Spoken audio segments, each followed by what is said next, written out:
জনগণই বাংলাদেশ আওয়ামী লীগের মূল শক্তি। 1947 সালের পর থেকে জনগণের উপর অত্যাচারের বিরুদ্ধে সোচ্চার হয়ে আসছে আওয়ামী লীগ। 1949 সালে বাংলাদেশ আওয়ামী লীগের প্রতিষ্ঠা, পরবর্তীতে 1952 সালের ভাষা আন্দোলন, 1966 সালের 6 দফা আন্দোলন, 1969 সালের গণ অভ্যুত্থান এবং 1971 সালের মহান মুক্তিযুদ্ধ থেকে শুরু করে এখন পর্যন্ত বাংলাদেশের প্রত্যেকটি উন্নয়ন, প্রত্যেকটি সংগ্রামে প্রত্যক্ষভাবে নেতৃত্ব দিয়ে যাচ্ছে বাংলাদেশ আওয়ামী লীগ। বাংলাদেশ আওয়ামী লীগ বরাবরই জনগণের বন্ধু। জনগণের কথা চিন্তা করে তারা বিভিন্ন ধরনের উন্নয়নমূলক প্রকল্প বাস্তবায়ন করে যাচ্ছে। দুস্থ নারীদের জন্য সরকার কিছু উন্নয়নমূলক প্রকল্প নিয়েছে, যার নাম ভিজিডি প্রকল্প।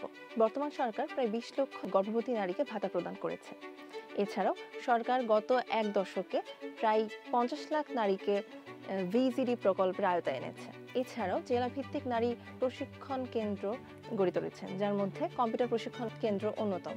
প্রধানমন্ত্রীর অগ্রাধিকারমূলক একটি কার্যক্রম, যেটি হচ্ছে নারী উদ্যোক্তাদের জন্য জয়িতা নামক একটি বিপণন কেন্দ্র স্থাপন করা, যার মধ্যে ক্ষুদ্র ক্ষুদ্র যে নারী উদ্যোক্তারা রয়েছেন তারা যাতে আর্থিকভাবে তারা স্বাবলম্বী হতে পারে।